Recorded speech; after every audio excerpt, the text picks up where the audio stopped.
Alright, welcome back fellow Galactic Survivalists. T-Rex82 here, back with another Empyrion Galactic Creator Studio update. I've got a few things to cover today. We're going to go over the progress I've made on the Tyche as well, the Tyche line, as well as the 3D printing that I have completed. And before I go any further, hit that like, hit that subscribe button, hit that notification bell so you don't miss out on any future content going forward. I plan on having a lot of releases on here as well as over on the Patreon page. I do post over there, try to give updates on the 3D printing process and how that's going along the way. So if you want to support me a little bit further, please head on over there. Take a look. Show me some love. Let's jump right into the 3D printing aspect and see where we are currently. So I have posted recently a couple videos showing my modeling process or developing process of modeling, as I haven't been doing it very long with Blender. It's only been about a month, and it's quite interesting. We are getting better. And we are starting to see results. So we'll start off with a couple of the things, a couple updates that I have test printed, and they are working. So the first thing is going to be the plasma turret. It is small, but I am surprised at how detailed I did get it. I'll show you that right there. As soon as it catches up and zooms in. Come on, camera. Come on, there we go. So there we are. There's the plasma cannon. What I ended up doing was ordering a 0.02 millimeter nozzle for the Ender 3, so I could get a little bit more detail and get that taken care of. And it's working quite well.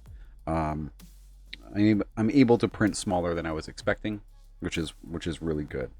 I do also have, and you probably maybe have seen the modeling video of it, but we did do a test print on the harvester module as well, and there we are. I think it turned out pretty dang good. A lot of these still need some cleanup, which I'm working on. Once I get all these test prints done, we'll get that taken care of. And once they're done, once I get all the assets modeled and taken care of, then it's just going to be a matter of printing them off and going to town on those. And my wife has actually volunteered graciously to help me paint these. I don't think she quite understands how much it's going to take, because if you really just looked at the models lately, there are a lot of tiny little blue details and things like that within the model that she's going to have to try to replicate. We'll see how long that lasts. I give her about a couple paint jobs and then she's done, but we'll see how that goes.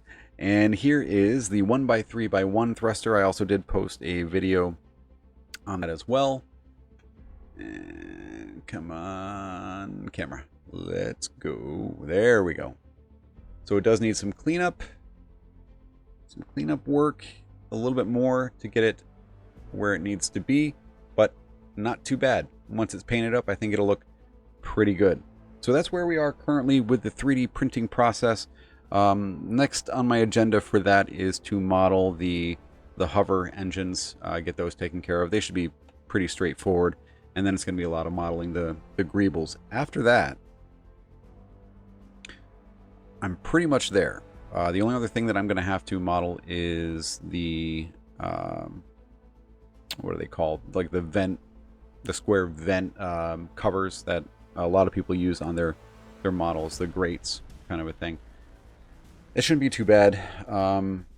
I may have to think about thickening them up just a little bit so they are printer friendly. That is the problem that I am running into with a lot of these, but it's a lot of trial error.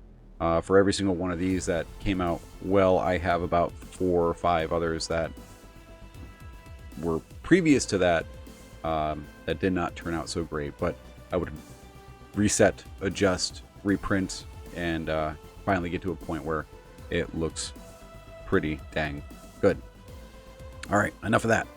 So let's take a look at the Tyche and see where we are in the line with those. So I have been working on the remodel of the Tyche SV, since we do have, well, now we're in version 1, and we do have those mining lasers. Now I did some testing.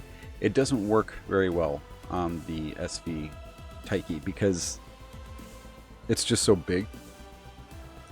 The lasers, in my opinion, need to be able to have a little bit more reach. They need to have a little bit further of a distance that they can travel in order to do some mining effectively on these larger vessels.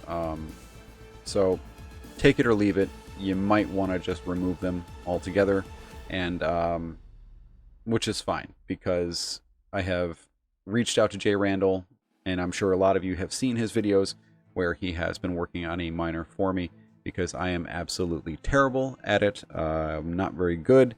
I am getting better at getting that aspect, and a lot of that comes to dissecting his builds to kind of see what he's doing right and what I'm doing wrong.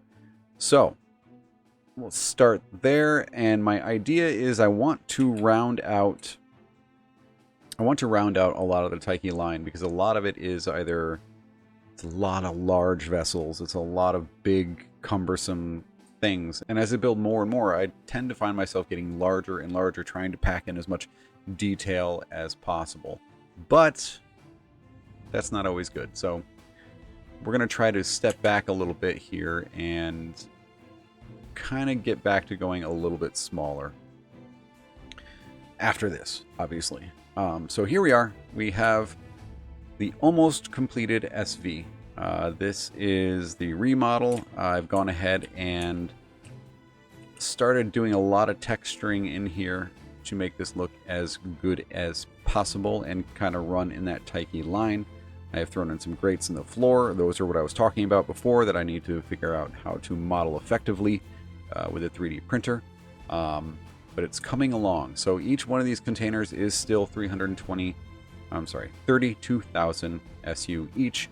They are still separated. I have not found a good way to combine them, although I don't recall it. Correct me if I'm wrong, but I don't think it matters so much with SVs versus HVs. HVs you have to balance incredibly well.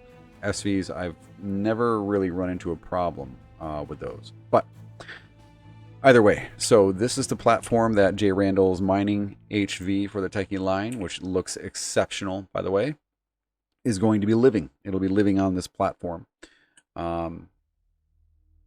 What I've done is, in order to get 32,000 out of each of these, I've had to run lines. You'll see a lot of this bed is, for the most part, container extensions. And I do have some texturing to finish, mainly under here. I've gone ahead and added like these little drooping pipes and things like that. I think it just looks pretty dang good.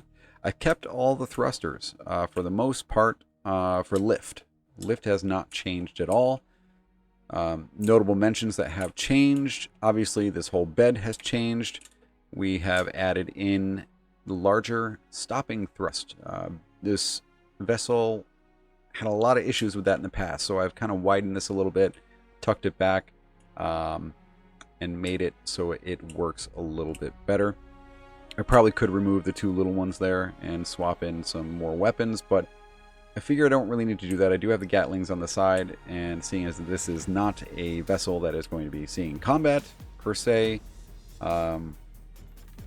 it should suffice. Because now we've also got these turrets, and I have added one on each side, on the top and bottom side of the vessel. So it should be able to give you a little bit of cover when you're, if needed, if you're doing mining and things like that.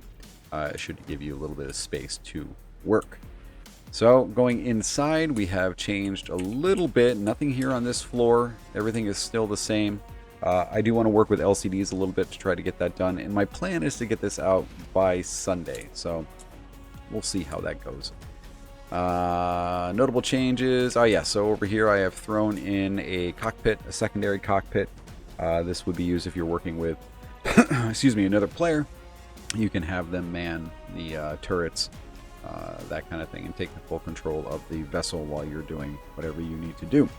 Still kept the passenger seats on this side. I wanted to keep it a little asymmetrical because that's something that I am working on as well. But other than that, not a whole lot has changed in here. Up top is where your CPU controllers are. You can see those right up there. I think they blend in quite well. And the only other thing that I have changed on here, or not really changed, oh, you still got your fuel on each side, so you have a total of 12 in this, which gives you a hell of a long time of flight time. Now, let's say, okay, let's jump down here. Boop. I have added this ramp on the front, but I have also added a small little switch here, which will kind of raise the front of it and give you a little bit of privacy, that kind of a thing. So let's say you are out on the planet's surface and you're working on some things and you want to get away from those pesky critters and creatures and all that stuff. There are switches over here. This one will cover the front. And let's go ahead and throw this into nighttime. There we go. And this is your light switch. So this will handle all of... Come on. Let's go. There we go. I added spotlights in here. Give it a little bit more RP factor and make it look just a little bit better down here. So you can be working on things, building a new vessel, or whatever you want to do down here on this platform, and have your protection from the outside world. So yeah, there we are. This is the new Tyche, which is coming along. Not too shabby, not too shabby. Like I said, a little bit more texturing to do, and we'll be all set with that. Now, I was so inspired by Jay Randall's Miner that I set out to create a new hover vessel to kind of help round out the Tyche line a little bit. I realized that I didn't have any sort of starting vessel whatsoever. So I relied a lot when I play single player to build really terrible looking things that work, but they're not that great. So I really buttoned down and tried to come up with something, and here she is. So I followed a similar style to what Jay Randall did with the Miner. I liked that box shape. It was very raw, and that's something I wanted to go for. So this is the S11 Thea. Okay. This is kind of your probe vessel. This is your scout vessel right off the bat when you first start in the game. This is an unlock level 5. This is tier 1, currently sitting at 5,000 CPU. I cannot add another light, another block, nothing to this. It is good as it will get. Downside on this is it does not have any weapons. That is easily fixed if you want to bump it up to tier 2. You can certainly do so, which I have done actually in my single player. I bumped it up to tier 2 and slapped on 2 turrets, 1 on each side. I did remove the light there, the LCD panel to kind of just get rid of that, but I was able to mount 2 on each side, and then also I had a Gatling, I think I put right in the top center up there. So yeah, so you can do that. But starting off, you don't really need weapons. You have your shotgun, you have your assault rifle, whatever you need. This is kind of your, right off the bat, scouting survival vessel. So if you come around the back, we have your ramp, door. We do have a switch on the outside and inside, so this will do both. Let's head on in and take a look. So inside here, we have, obviously you've got the ventilators. They're placed where they are mostly for aesthetic purposes, and I'll show you in a little bit. Hell, I'll just do it right now. I just kind of like the way they looked when they were tucked in there on the side. You can also access from out here and inside your O2 tank, which is why there's kind of a little window there. But yes, you've got an O2 tank here. You've got your refrigerator, armor locker, fuel tank, generator. You have your, this is an ore and wood container. And we're looking just under 7,000. I find that as early on, that's pretty dang good. You can fit quite a lot of crap in there. A spot for an extender down there. Down on the floor, you've got your constructor, and you have obviously your clone chamber. So this thing loaded out pretty good. Oh yes, and of course you have a drone hatch. The trick with this, unfortunately, is you can't just stand here and get out. You sadly have to jump and then hit F5, but hey, you're still in there, and your drone still works. So that is absolutely wonderful. I've been finding myself using this as a mining vessel anyway. I'll use the drone hatch and just do some drone mining from the safety of my cabin, and it works phenomenally. I can fit a ton of ore in here, and I just love it. I love it. So let's take it for a little test spin and see where we are at with that. So I do have the full glass cockpit. I loved that so much. I sadly wish Jay Randall could have kept it, but as he said before, it does diminish the amount of performance that you can actually get out of a miner. By doing that, you are limiting yourself, which is not something that you really need to do. In this situation, I thought it would be fine, since this is a starting vessel. But yes, so this thing is balanced very well. I did run into some problems earlier on, but I was able to get it. Right now I currently have the M thrusters all the way around and positioned at the back, which gives this really good rotation. Let me switch it over to pilot mode. So yeah, this thing, it's a little zippy. It's a zippy little guy, and I have used this in my single player, and it works quite well. It has great up and down. And what I've also done is when I bumped it up to tier 2, I went with the M2 thrusters, swapped them all around. I'm sorry, the tier 2 M thrusters. And this thing just, it hauls ass. It'll take you anywhere you need to go. But as a little scout vessel, let's go ahead and head over in the hills.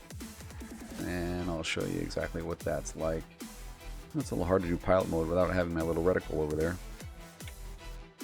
But, you know, traversing the ground, easy peasy. This thing rotates up and down very well, so you can kind of find your way across the terrain without any sort of issues. And better part is it fits in tiny little spaces, which comes in really handy. My first run around on the survival, I just burrowed into the ground. Oh yeah, there's what is this? That's something I was working on. But that's when I called Jay Randall, said help. There we go. But yeah, look at this thing. It'll just go over anything. Anything you throw at it. And let's see if I want to go up a sheer vertical wall. Why not? Just tip the nose up. And off you go. No issues whatsoever. The only thing that I would recommend to you is to get in the habit, since this is a small cockpit on the inside, is make sure that you are flat and level. Okay. I mean, you can do that anyway. So let's say I'm up. Ooh, let's watch out for that tree. Let's say I'm up on the side of a hill here with a big angle on it, like this one. Just make sure that you are flat. Okay. Just rotate it, and then when you hit F, then you will pop out on the side and have no issues getting past the seat. I did notice a problem that you will get stuck if you are tilted with the terrain and then you jump out and then you got nowhere to go. So that doesn't work. Just make sure you are close to level and you will have no problems whatsoever. But yes, there she is. There is the S11 Thea, and that will be releasing on Sunday as well when I release the Tyche Miner. So, as always, thank you all for joining me. Till next time, keep your heads above the hard deck, and I will catch you later.